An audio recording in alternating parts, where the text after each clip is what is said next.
طالبانو مخکې له دې نه ځکه دا باب علامه عیني وایي طالبانو عمدة القاري کې وایي لم اره شارحا ها هنا ما نه ده لیدلی دغه باب کې داسې یو شارح چې شف العلیل والار والغلیله نه یې مریض دوا کړی نه یې تږی موړ کړی ده یو شارح هم په دې باب کې بحث نه ده کړی عیني وایي او دا یو له سختو بابونو نه د طالبانو د دې باب مسله هم ډېره سخته ده خو زه وایم طالبانو داسې چل به وکړو یو وارې مخکې نه د حدیثو ترجمه به زه تاسې ته وکړم بیا به پرې باندې راسو او بیا اخر کې تاسې ځان سره فکر وکړئ انشاءالله علامه عیني وایي تر شارح مې نه ده لیدلی چې اروا د غلیل د دې باب کړي یو وارې به حدیثونه ووایو طالبانو بیا به زه تاسې ته ووایم بیا به تاسې هم ځان سره فکر وکړئ چې څنګه چل دی تر ځه لقول النبي صلى الله عليه وسلم لعن الله اليهود اتخذوا قبور انبيائهم مساجد ګوره طالبانو دا خو اسانه ده لعن الله اليهود لعنت دې وي د الله په یهودو باندې اتخذوا قبور انبیائهم مساجد چې دوی نیولي دي قبرونه د انبیاو نه جوماتونه جوړ کړي دي وما یکره من الصلاة في القبور او مکروه ده منځ کول په هدیره کې ورأى عمر بن الخطاب رضي الله عنه انس بن مالك ولد يصلي منسكو انس بن مالك عند قبر فقال عمر سبرتيلي القبر تحذير ده كانت طالبانو اتق القبر ولم يأمره بالإعادة ګوره قبر ده دي منځي عادي خو طالبانو منځ نه باطل کیږي په دې راکې څوک ده مکروه ده تحریمي مکروه ده دې راکې المنځ ځه وبه قال حدثنا محمد بن مسلم قال حدثنا يان عائشة اخبرني ابي عن عائشة ان ام حبيبه وام سلمة ذكرتا كنيسة رايناها بالهبشة فيها تصاوير فذكرتا ذلك للنبي صلى الله عليه وسلم فقال ان اولئك دا ام حبيبه و ام سلمة چې وي ذکرتا دوی دواړو ذکر کړی یوه کنیسه عبادت خانه و دوی په حبشي کې لیدلې وه په دې کې تصاویر ول فذکرتا دا دواړه ذکر کړل نبي علیه السلام ته فقال نبي علیه السلام ورته ان اولئک اذا كان فيهم الرجل الصالح فمات کله به چې دوی کې صالح سړی مړ سو بنو علی قبره مسجدا وصوروا فيه تلك الصور به دوی جوړ کړل پکې دا صورتونه په دې معبد خانه کې اولئک شرار خلق عند الله يوم القيامه دا شر خلق دي په قبر باندې به جماعت جوړ کړ طالبانو ځه طالبانو ورونو تاسې به خوابدي کېږئ نه دې باب تم بیا فکر وي ګورئ دا شر خلک ولې دي ځکه په چا باندې جومات جوړ کړی نن طالبانو په افغانستان کې په ډېرو زیارتونو باندې جوماتونه جوړ دي اولئک شرار خلق الله طالبانو نن مونږ کې یهودان سته طالبانو دا مزخرف پیران نه دي دوی دین ته دومره تاوان رسولی که نه قسم په الله که طالبانو صریح حدیث راغلی دی بیا نه دا مونږ دا مقصد ده او دا مقصد د لیدلي به مې که نه دومره ډېر دا طالبانو اسلام کې حرام و ناروا ده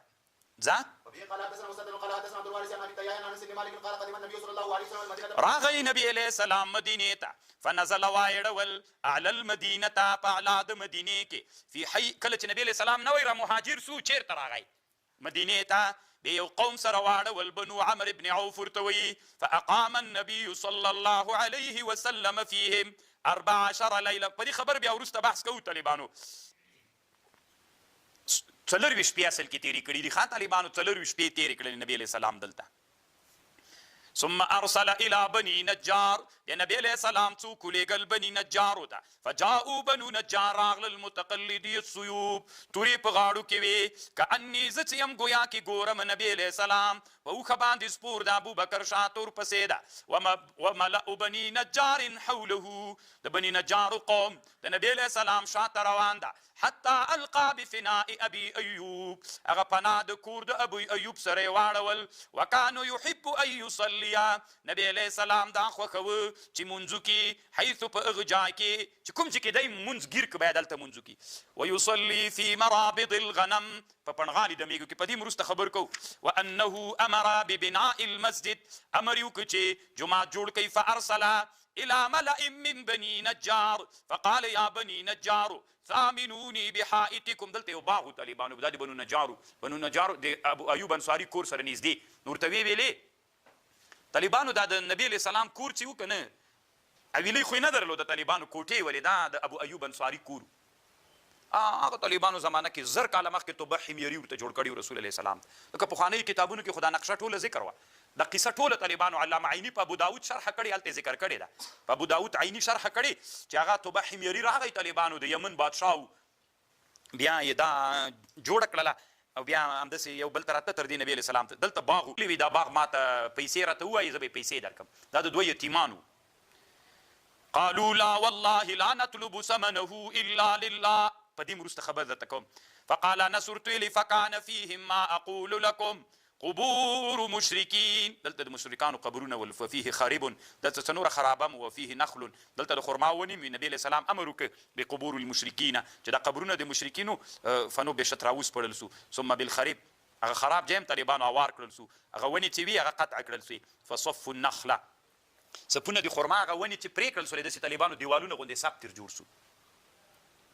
قبله طرف ته وجعلوا عضدادتي الحجاره هغه څه د طالبانو دی د جماعت د دروازه دا هغه څه دی د زیردل منګور ته وایو کنه د دروازې یو خو دروازه ده یو د دوه غیدي چې ورننه وځي د دوه څنګونه یې دا یې له تیږونه جوړ کړل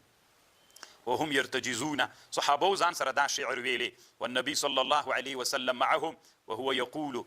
صحابه ځان سره شعرونه ویلي نبی علیہ السلام دا ځان سره ویلي اللهم لا خير الا خير الاخره فاغفر الانصار والمهاجره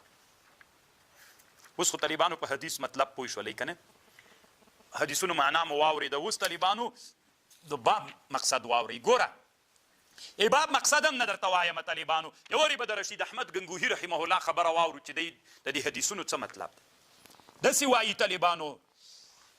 رشید احمد ګنګوهي رحمه الله وایي د دې باب مقصد داسې ده هلته خو د ویلې عیني چې د دې باب چا مسله نه ده حل کړې تاسو طالبانو اوس ورته ګورئ انشاءالله چې شارحینو څومره لوی خدمت کړی ده الله دې په دوی رحم وکړي داسې مطلب د طالبانو که چېرته یو جي کې قبرونه ول تا په سیره پې جومات جوړوه که دا قبرونه د مسلمانانو ول دوه صورته جایز دي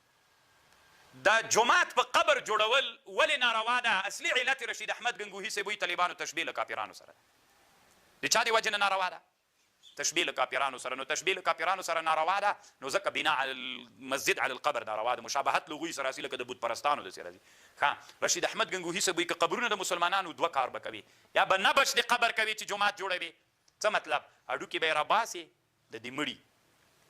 د مړو دلته چې کوم مړي دي د هډوکي به یې راباسي دا به بل جي کې دفن کوي صحیح ده چې بل جي کې د دفن کړل طالبانو بس دلته به دا جای به وار کړي چې به قبر پې باندې جوړ کړي دا یو صورت دویم صورت دا د طالبانو چې قبر خو جیګ وي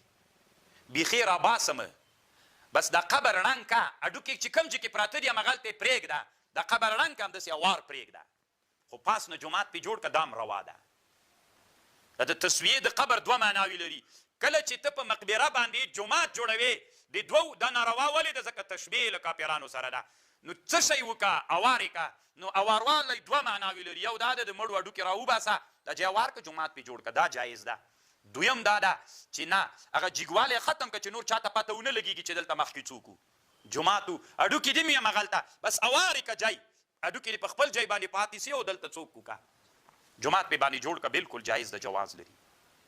نو تشبیه ورکه سوه که نه دواړو صورتونو کې ځکه خو جومات کې پته نه لګېږي چې دلته قبر وو که نه وو نو تشبیه یې ختمه شوله یوه خبر طالبانو او دویمه خبر چې د طالبانو دویم که دغه مقبره د مشرکینو مقبره وله که د مشرکینو مقبره وله او دلته ته غواړې اوس جومات جوړ کړې نو که په سیره جومات پې جوړ کړې دا قبرونه یې جومات منځ کې راسي دا تشبیه له کافرانو سره ناروا ده نو څه یې وکړه د مشرکینو په قبرونو کې خالص نبش ده څوک به باسي هډوکي به باسي ولې به یې باسي واجب دي ویستلي ګوره مسلمان کې دوه حالته ول وکه دې که یې باسي بیا یې اوارې او که همدغسې اوارې دواړه جایز دي اما د مشرکینو قبرونه چې ول نو هلته بیا حکم دا د طالبانو خالص نبشو ویستل واجب دي ځکه د هغوی هډوکي څوک دي نجس دي نو چې نجس ول طالبانو د مشرکینو هغه مقبره باندې چې جومات جوړوي هلته به څوک کوي نبش به کوي تاسې خو په مطلب پوه سوئ چې د دې باب څه مقصد ده ګوره باب هل تنبش قبور المشرکین الجاهلین ایا راباسي به قبرونه د مشرکانو د جاهلیت په جای باندې به جومات جوړوي جوړولی سي که نه مشرکینو هدیره چې وه قبرونه یې راوباسه په جای جومات جوړ که هډوکي راوباسه په جای جومات جوړ که بالکل جایز اما که هدیره د مسلمانانو و دوه اختیاره لري نبش کوي اواروي دواړه جایز ده دا د علامه رشید احمد الګنګوهي رحمه الله رایه ده او طالبانو ګوره د اخرینی حدیث څه و چې نبي علیه السلام کوم جي باندې مسجد النبوي جوړاو فقال انس وی فکان فیه ما اقول لكم قبور المشرکین فنبشت راوی ویستل که نه طالبانو د مشرکینو هغه کې راویستل واجب دي دا یوه مسله شوه طالبانو او علامه امام کرمانی ابن حجر او علامه عینی دوی طالبانو څه وایي چې د دې باب مقصد شی ده دوی داسې وایي دوی وایي طالبانو ګوره داسې راغی لعن الله اليهود لعنت دی وي د الله په یهودو اتخذوا قبور انبیائهم مساجد دوی نیولی ول قبرونه د انبیاو مساجد. دوی څه وایي طالبانو؟ ګوره د نبي یو چېرته د انبیاو قبرونه دي، یهود راجګ سول د انبیاو قبرونه راوسپړل، په دې پسې جوماتونه جوړ کړل. نو الله لعنت پې ویلې. نو دوی رایه دا ده، داسې تعبیر به وکړم، د ابن حجر رحمه الله رایه دا ده، هغه وایي د دې باب مقصد داسې ده، د دې حدیث مقصد د ترجمة الباب سره دا ده. نور خو مقصد هغه و چې رشید احمد ګنګوهي صاحب ویلې چې که چېرته یوه ادیره وله، دا ادیره د مشرکینو ادیره وه، تا جومات پې کو جوړه څوک به کوې؟ نبش به کوې که نه، نبش به کوې. دا اصل کې د ترجمة الباب مقصد د هغوی به خامخا راباسي. اما که مسلمانان ول څه به کوې طالبانو، حکم یې درته ویلې. ابن حجر بیا داسې نه وایي طالبانو. ابن حجر وایي لعن الله اليهود اتخذوا قبور انبیاء مساجد. هغه وایي د دې په خاطر باندې دوی دومره بیادبي وکړه، د انبیاو قبرونه خو څوک دي واجب الاحترام دي، باید د دې احترام او عزت شي ځکه انبیا دي. خو دوی داسې بیادبي وکړه، د انبیاو قبرونه یې راوویستل، طالبانو په څېر یې جومات پې جوړ کړ. خو ګوري تاسې د فکر ته پام وي، رشید احمد ګنګوهي صاحب خو ویلې چې دا جومات پې جوړول د تشبیه د وجې نه ده. هغه ویلې ولې ناروا ده قبر جوړول؟ وایي په قبر باندې په مقبره باندې جومات جوړول رشید احمد ګنګوهي صاحب ویلې ولې ناروا ده؟ علت تشبیه ده. او علامه ابن حجر وایي چې ولې ناروا ده؟ نو دی وایي دلته دوه خبرې دي. کوم چې قبرونه د مشرکینو ول، نو مشرکین احترام نه لري طالبانو، کافران چې احترام نه لري، قبرونه یې هډوکې راوباسه جومات پې جوړ که، بې احترامي نه ده طالبانو، دا جایز ده. اما که چېرته یوه ادیره وله، په دې ادیره کې مدفون انبیا ول یا علما ول یا صالحین خلک ول، د دوی مړي راویستل، په هغه چې باندې جومات جوړول دا طالبانو ځکه ناروا ده. حدیث کې راغلی لعن الله اليهود اتخذوا قبور انبیاء مساجد. دی طالبانو مقصد ده. زه نه پوهېږم چې تاسې په اصلي هدف پوه شوئ که نه. ګوره ابن حجر داسې وایي، وی د دې باب مقصد داسې ده او د دې حدیث مناسبت د ترجمة الباب سره. که چېرته ګوري طالبانو لږ ډېر باریک صحیح دواړو خبرو باندې ښه پوهېږي. ابن حجر داسې وایي که ادیره د کافرانو وله، جومات پې جوړو، هېڅ اډوکې احترام نه لري، راویې باسه څوک پې جوړ کړه، که نبي علیه السلام چې جوړ کړه. او که ادیره طالبانو د عامو مسلمانانو بیا هم جایز ده. اما که د انبیاو د صالحینو وله، امام بخاري مقصد دا ده، او ابن حجر وایي عیني او کرماني ټول وایي، هغه وایي که چېرته مقبره د انبیاو د صالحینو وه، شهداو وه، هغه بیا مه راباسه چې په جای باندې څوک جوړ کړي، جومات جوړ کړي. دا یې مقصد ده. تاسو خو اوس په خبر پوه شوئ. یعنې دی درې تقسیمه وکړو، د کافرانو جایز ده، عام مسلمانانو هم جایز ده، د انبیاو د صالحینو دا نه ده جایز چې هغه راوباسي مقبره پې جوړه کړي. دا یې مقصد. اما رشید احمد ګنګوهي صاحب څه ویلې، د کافرانو واجب ده نبشي جومات پې جوړوي، د مسلمانانو څنګه ده هم جایز ده، د ټولو انبیاو د ټولو مسلمانانو جایز ده. تقسیم یې ونه کړ طالبانو. او دا نارواطوب د تشبیه ابن حجر وایي د احترام د وجې نه، ویستلو راویستل د احترام د نه احترام دی. مشرک احترام نه لري، راویې باسه. انبیاو صالح احترام لري، مه یې راباسه. دا یې مقصد ده. او رشید احمد ګنګوهي صاحب وایي چې نه، علت تشبیه ده طالبانو. دا جومات ولې په مقبره باندې مه جوړوه، لکه تشبیه راځي طالبانو. نو چې تشبیه ورکه سوه، خو صرف دومره د مسلمان په حق کې اختیار ده، نبش کوي که اواروي، ته تشبیه ورکه سوه که نه، بیا خو پته نه لګېږي دلته قبر ده. او د چا په حق کې؟ د کافر په حق کې بیا څوک د خالص نبش ده، ته تشبیه ختمه سوله که نه. پوهېږم چې تاسو په خبرو پوه شولی که نه شو. دلته طالبانو معترض یو اعتراض کوي، علامه بدرالدین العیني اعتراض کوي چې د مشرکانو دلته چې قبرونه ول، نبي علیه السلام ولې راویستل؟ دا خو د دوی ملک. علما وایي کېدلی چې دا مځکه غصب و، دوی غصبي مړي پکې ښخ کړي، د دوی ملک نه و یو. او دویم دا د طالبانو د کافرانو د قبرونو نبش جایز ده. دویم جواب علامه عیني وایي دویم جواب دا ده چې څوک جایز ده، نبش راویستل د قبرونو د چا جایز ده؟ د کافرانو جایز ده. نو طالبانو حاصل داسې سو اوس چې مونځ کول په جومات جوړول په هغه کې څه ورته وایي، مونځ کول په مقبره کې دا مکروه ده، تحریمي مکروه ده طالبانو. او که چېرته د عام شارحین چې وایي لکه زکریا صاحب هم طالبانو داسې وایي، که چېرې مقبره د کافرانو وله جومات ته ضرورت و، مشرکین راوباسه پې جومات جوړ کړه. او که د مسلمانانو وله طالبانو ښه خبردار د تعظیم په خاطر باندې د مسلمانانو قبرونه مه راباسه. او حکم هم طالبانو همدا ده. علما وایي که چېرته یوه دیره وله، نو هغه دیره باندې جومات جوړول دا جایز نه ده تر څو پورې چې هغه اډوکې خاورې سوي نه وي. که اډوکې خاورې سوي ول بیا جایز ده، که خاورې سوي نه ول طالبانو بیا جواز نه لري. او که چېرته داسې وي په یو جي باندې تا مثلا جومات جوړوه، نو ضرورت پیدا سو ورته، کنه مثلا یو ادیره ولا تا غوښتل چې په دې جماعت جوړ کړي مسلمانانو ادیره ولا نو ضرورت ورته پیدا سو بیا جایز نه خو د مسلمانانو دا ډوکی براباسې په یو بوجۍ چې کې بیا چې یو بل قبر کې به دفن کوي بیا پس لغنه به جماعت پې باندې جوړوي